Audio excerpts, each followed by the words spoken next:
I posted a little ad previewing today's lesson, so y'all can maybe study up and be ready.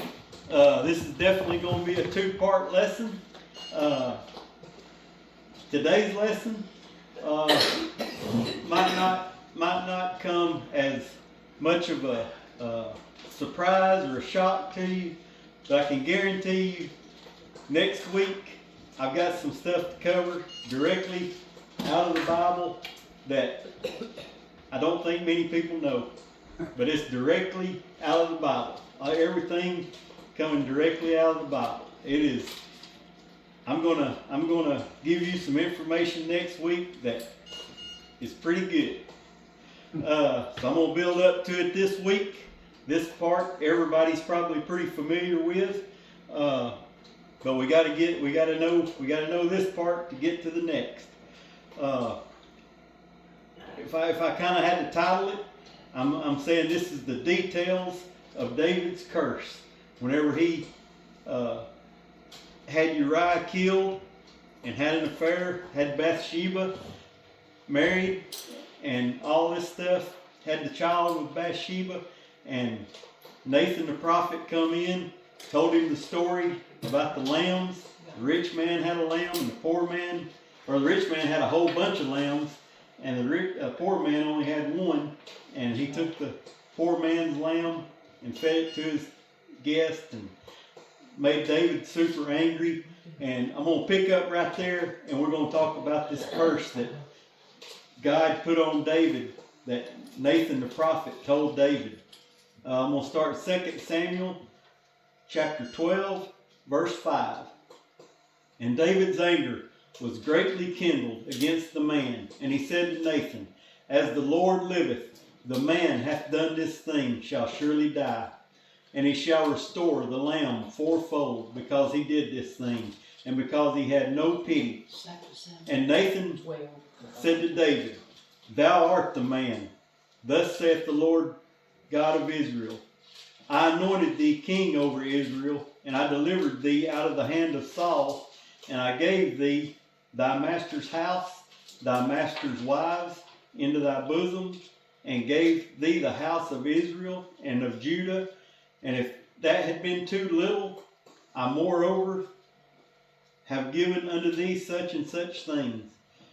Wherefore hast thou despised the commandment of the Lord to do evil in his sight?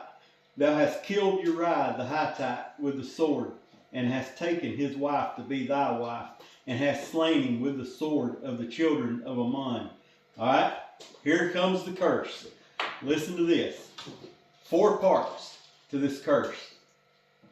Now therefore, the sword shall never depart from thine house, because thou hast despised me, and hast taken the wife of Uriah the Hittite to be thy wife. Thus saith the Lord, Behold, number 2, I will raise up evil against thee out of thine own house, and I will take thy wives before thine eyes, and give them unto thy neighbor, and he shall lie with thy wives in the sight of this sun. For thou didst in secret, but I will do this thing before all Israel, and before the sun.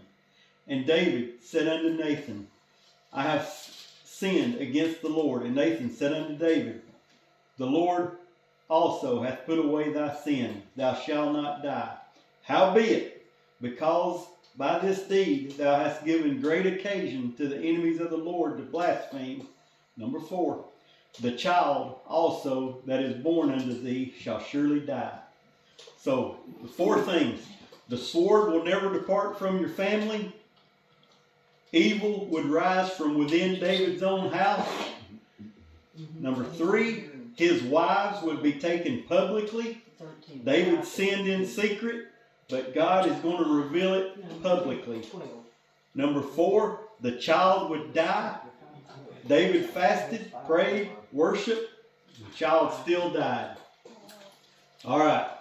So all that takes place in chapter 13. It goes all the way through to the birth of Solomon, and Solomon is born. The Amorites are defeated, and David heads back to Jerusalem. And so we're going to pick up in chapter 14. I mean, all that happened in 13. He got cursed and everything in chapter 13. We go to the very next chapter, 14. This thing don't take long to come to a head.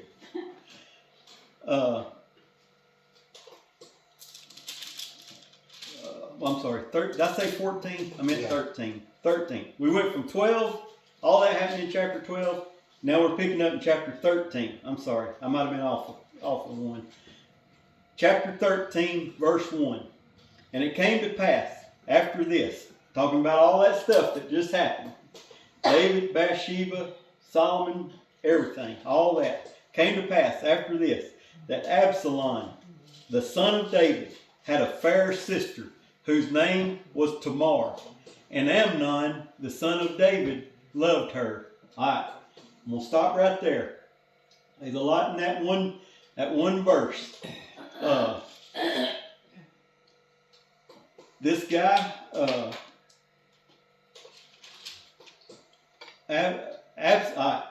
two of David's sons are named here.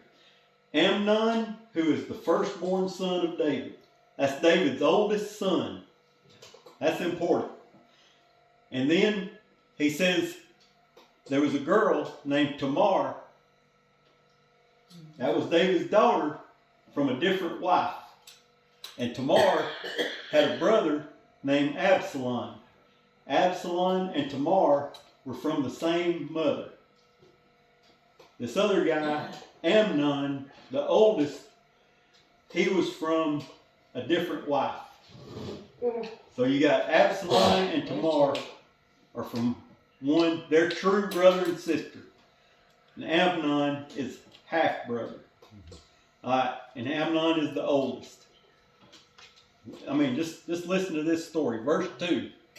And Amnon was so vexed that he fell sick for his sister Tamar, for she was a virgin. And Amnon thought it hard for him to do anything to her. Right here's what I almost titled this lesson.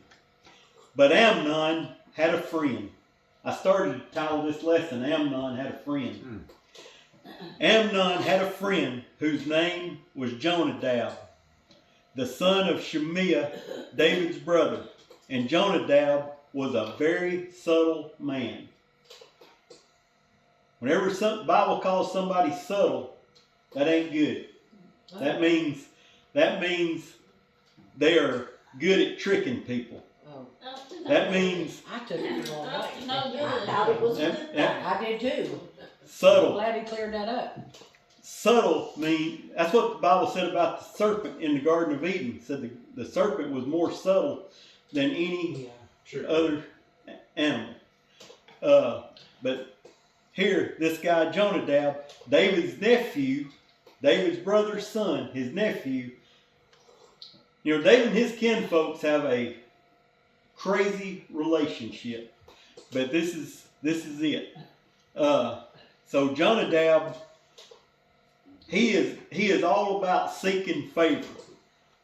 He's Amnon's friend, but he's Amnon's friend because he is making an assumption that Amnon, being David's oldest son, will be the next king of Israel. Wow. So he is buttering Amnon up. He wants to be tight with Amnon because he thinks Amnon is going places. And I mean, listen to what he says. And in verse 4, and he says unto him, why art thou, being the king's son, lean from day to day? Wilt thou not tell me? And Amnon said unto him, I love Tamar, my brother Absalom's sister. He said, man, you are the son of the king, the oldest son of the king.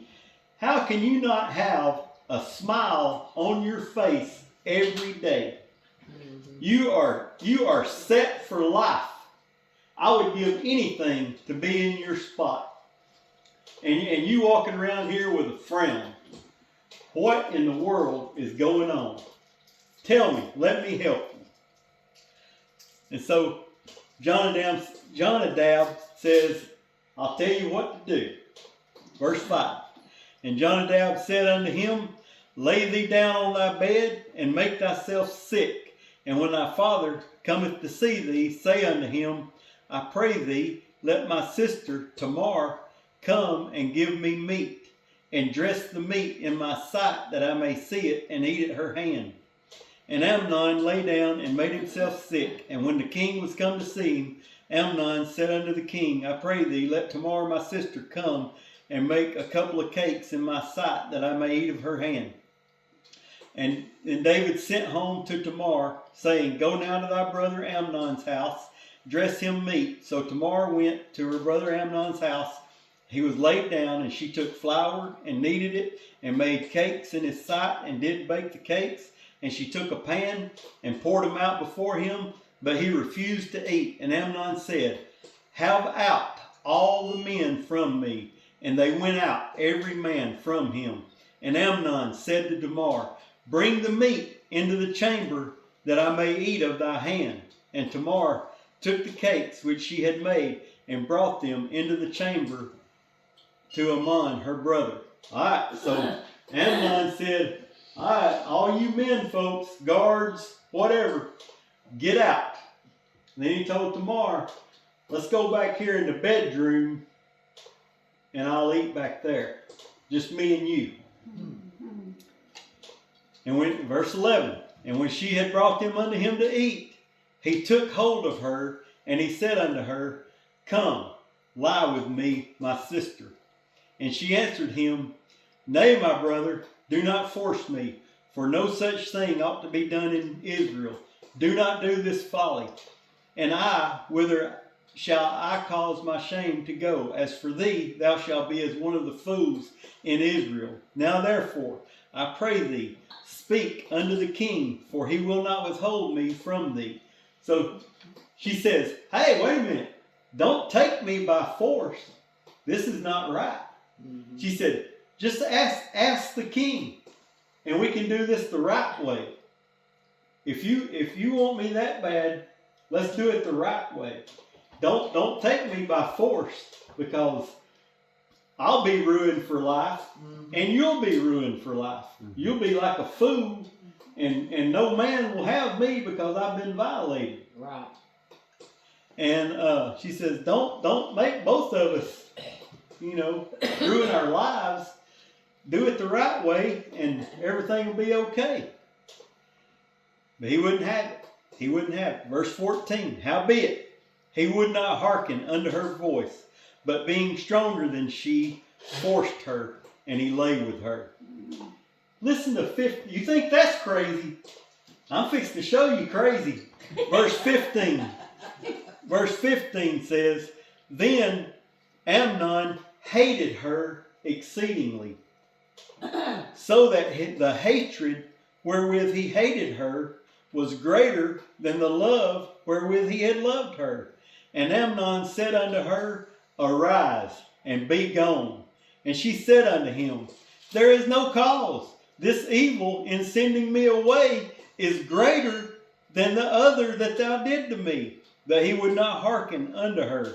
And he called his servant, and ministered unto him, and said, Put now this woman out from me, and bolt the door after her.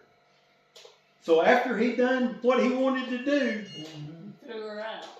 he threw her out. He said, Get this woman out, and lock the door behind her. Now, is that crazy? You remember, I don't know if it was last week or the week before, we talked about Jacob had two sons, Simon and Levi. They had a sister named Dinah that had been forced by one of the neighboring men to lay with her. But that guy wanted to do the right thing. He tried to marry her, and do everything the right way. After he had wronged her, he shouldn't have wronged her, but after he wronged her, he tried to make it right. This guy wronged her, and then he wronged her again. Worse, even worse than what he had done the first time. And so, verse 18, and she had a garment of diverse colors upon her, for with such robes were the king's daughters that were virgins apparelled. Then his servant brought her out and bolted the door after her. And Tamar put ashes on her head and rent her garment of diverse colors that was on her, and laid her hand on her head and went on crying. And Absalom, her brother, said unto her, Hath Amnon thy brother been with thee? But hold now thy peace, my sister. He is thy brother. Regard not this thing. So Tamar remained desolate in her brother Absalom's house. Okay, I got to talk about Absalom. I don't know. I know both their names start with A, Amnon and Absalom. Absalom is the third oldest son of David. And the description of him is not right here, but it's in the next chapter.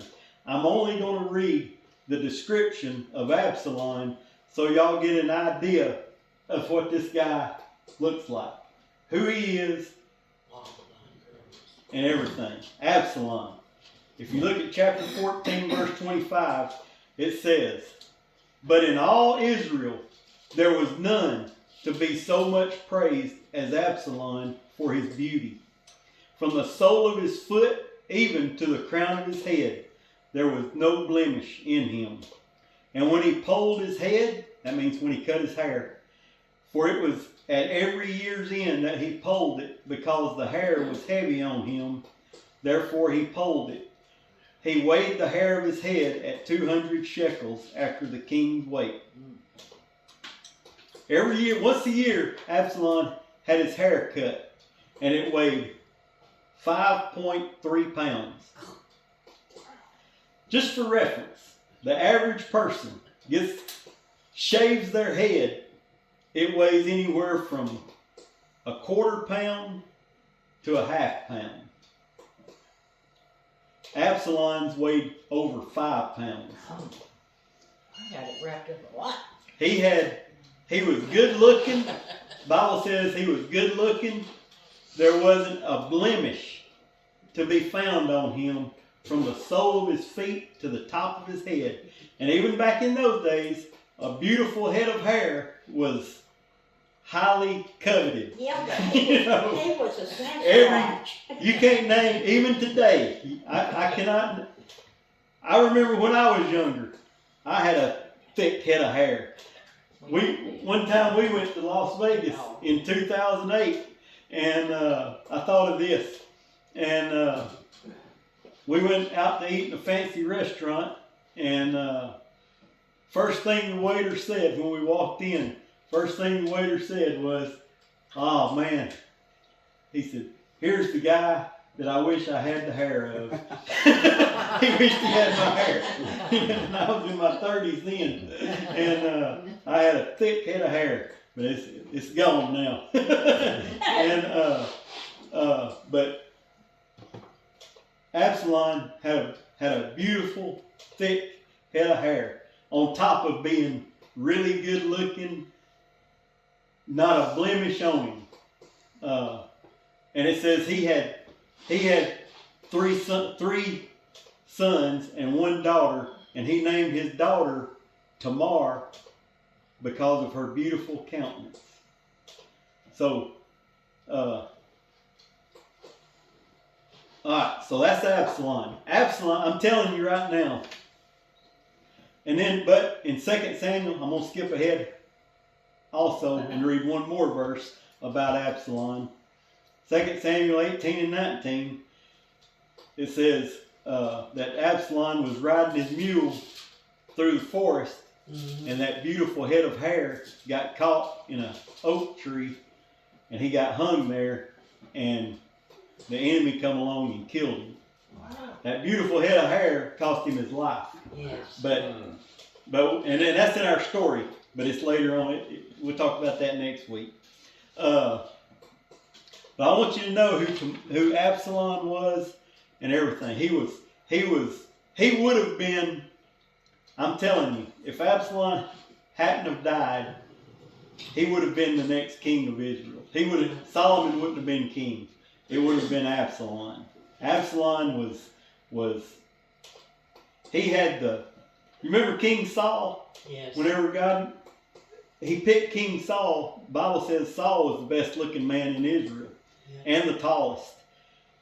And Absalom was he was good looking. Don't say he was real tall, but he was good looking, and he was just like David. He was a fighter. He was smart. Woo! Absalom's super smart. We're gonna see that too. And this is the guy that Amnon violated Absalom's sister. And remember what I told you about Simon and Levi? Yeah. When their sister got violated, they went and killed the whole city. Oh yeah. Absalom, his sister got violated. He's not going to let it slide either. No, he didn't. So, Absalom told her, "You just come live with me, and I'll take care of you. Don't worry about that guy. I got it." 24, verse 24. Absalom, I'm sorry. I jumped too far ahead. 21. But when King David heard these things, he was very wroth. All right, let me stop right there. King David heard about it, what his son Amnon had done to his daughter Tamar, and didn't do nothing about it. King David let it go. That didn't help Absalom's fury at all. All that did was make Absalom mad at David. That's right. Because David didn't do anything about it. But you remember, why didn't David do anything about it? I don't know. One possible theory. Remember what David's sin was with Bathsheba? That's right. It was a adulterous sexual sin. Right. And now his son has had a adulterous sexual sin. And so he's like, well, I done the same thing. What I do? Yeah, but he I know. He had to pay for it, so He- didn't he know that? He should have known. Right. He should have known. Well, for one thing, both of them was his kids. I don't Yeah. care. I but think Yeah. that He done had been down something that to do road. with it. Yeah. I mean, Right, he right. should have known that was not right. Right. So, verse 22. Between the tree, between heaven and earth, Verse 22. Absalom spoke unto his brother Amnon, neither good nor bad. For Absalom hated Amnon because he had forced his sister Tamar. And it came to pass after 2 full years that Absalom had sheep shearers in Bahazor,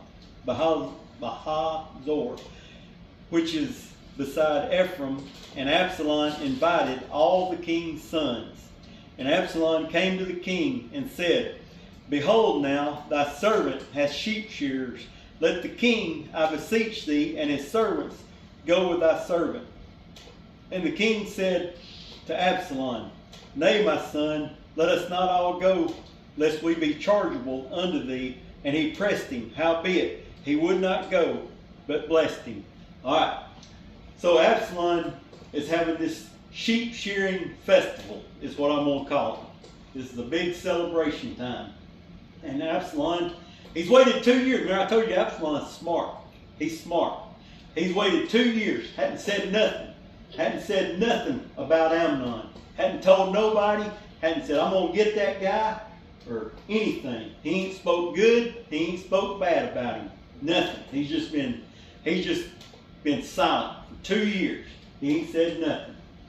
And 2 years went by. He's having this festival. And Absalom knows.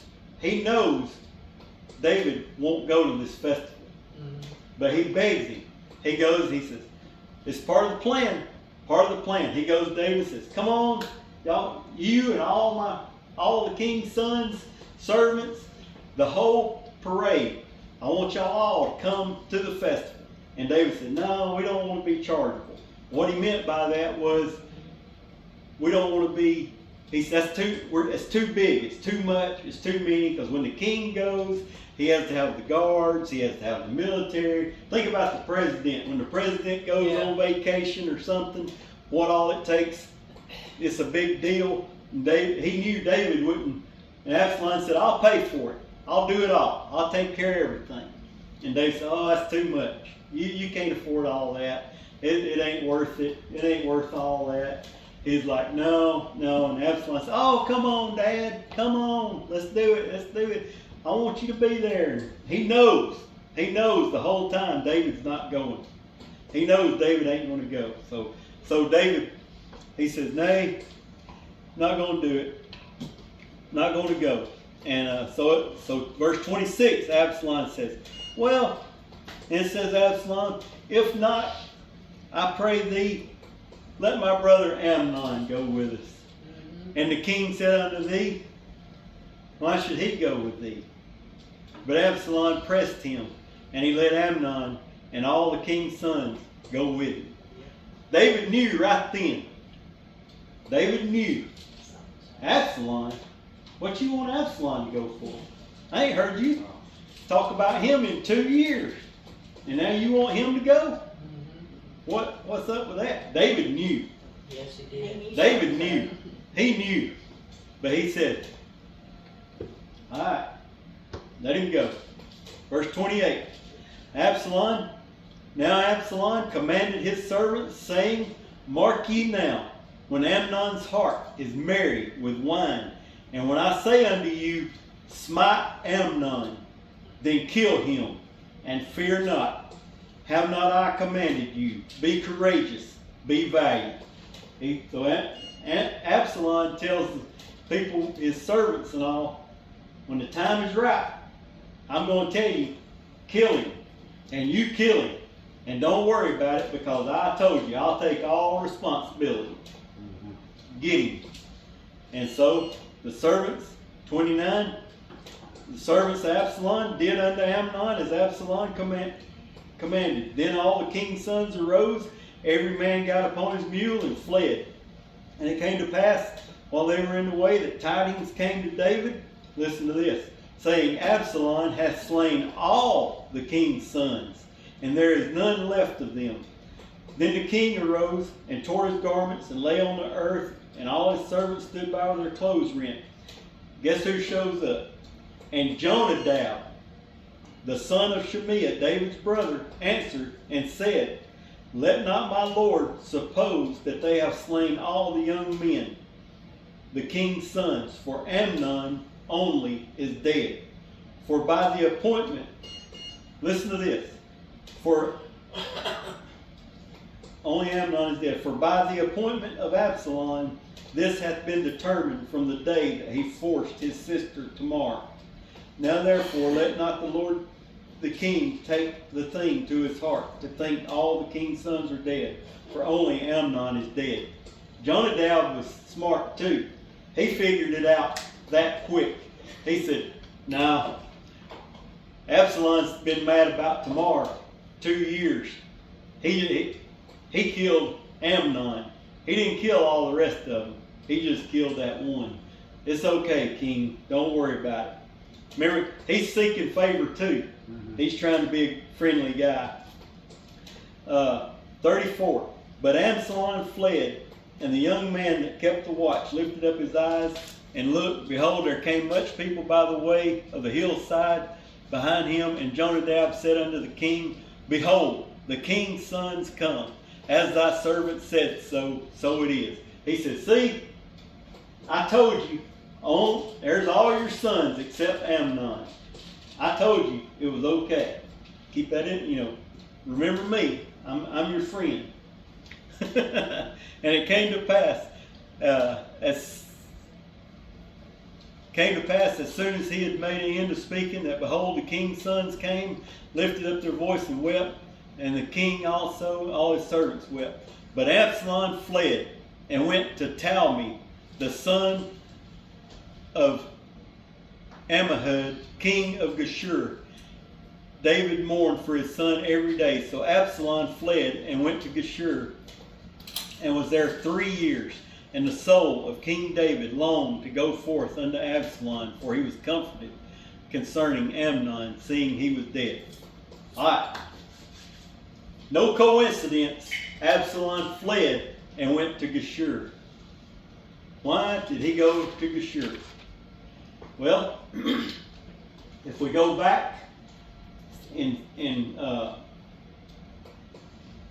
Samuel 3:3, we'll see that Absalom's mother, her name is spelled M-A-A-C-A-H. It looks like Maacah, but I looked up the pronunciation of it, and it's Mahah. So his Absalom and Tamar's mother was the daughter of Talmi, the king of Geshur. This means Absalom went to his grandfather's house. He went to live with his grandfather for 3 years, the king of Geshur. So, yeah.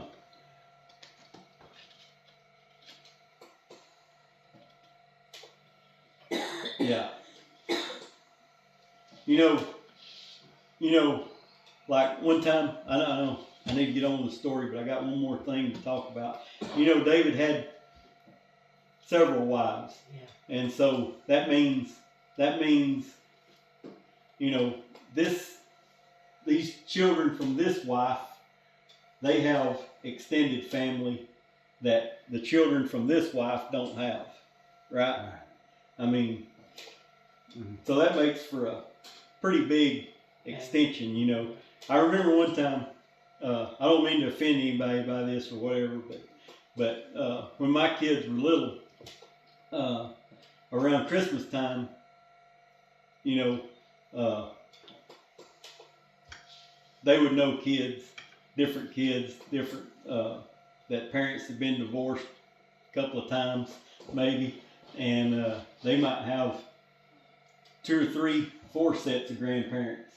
And so Christmas time, they would have presents coming in from this grandparent and that grandparent and that grandparent over there and that grandparent and different things and everything. And my kids were like, how come we don't have all of them? Yeah. What? We're getting ripped off. We only got 1 set. How come we don't have all these extra grandparents? To get all these extra gifts from. I'm like, well,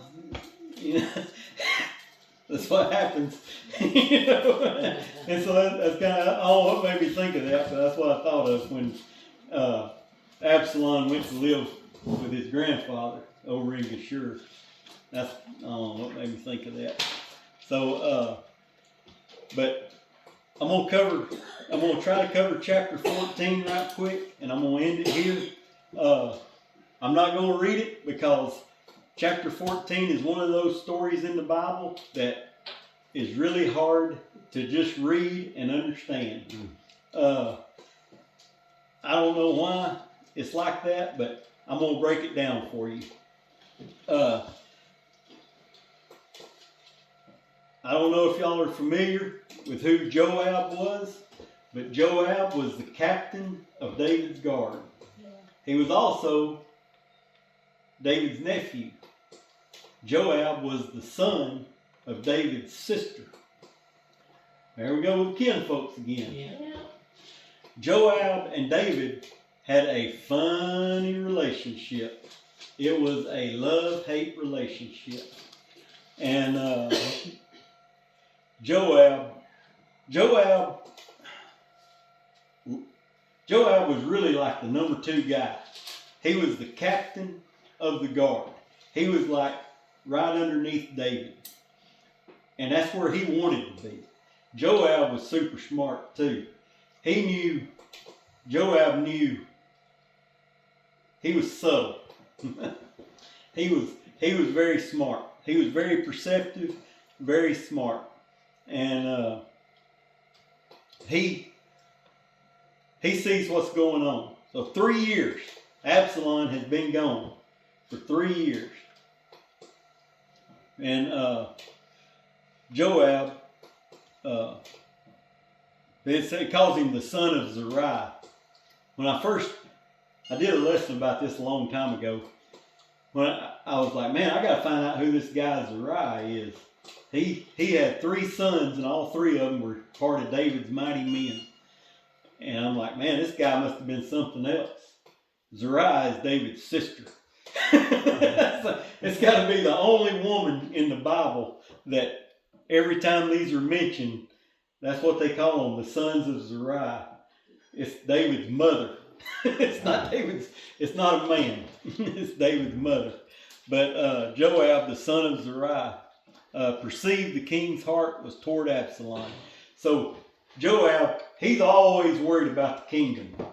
David is not a warrior. Joab is a warrior. He's always worried about the kingdom. He's like, man, David's moping around. His mind ain't right. If somebody tries to attack us, David ain't gonna be in the right frame of mind. He's like, I gotta fix this thing. Well, he remembered, Joab been around the whole time. He remembered how David come to the realization where we started this story. Nathan, the prophet, came to David and told him a story about the 2 sheep. You remember where I started with? Yes. And he's like, David got that. And Joab put that one in his memory. He was like, if I need to deal with David, I tell him a story that's a similar situation, and he'll pick it up. Mm-hmm. So that's what Joab does. He finds this woman and gets this woman to go tell David this story. And she tells David a story. She says that she's a widow and she has 2 sons, and they got in a fight, and one son killed the other son. And now the rest of the family wants to kill that surviving son. And she says, if they do, my family's going to die because he's the last living one, our last name, and I don't have a husband, so we're going to be wiped out. And David took it just like Joab wanted. He like, oh no. He said, you tell, he said, I'll swear to you. He says, as the Lord liveth, there shall not one hair of thy sons fall to the earth. He says, I'll protect your son. Don't worry about that. Your family ain't going to kill him. Even though he killed your other son, I'll take care of him. Which is, David has more concern for this stranger's son than he does his own son, Absalom, that's over in exile, that he's made no effort to make things right with. And so the woman does like Nathan. She says, you're that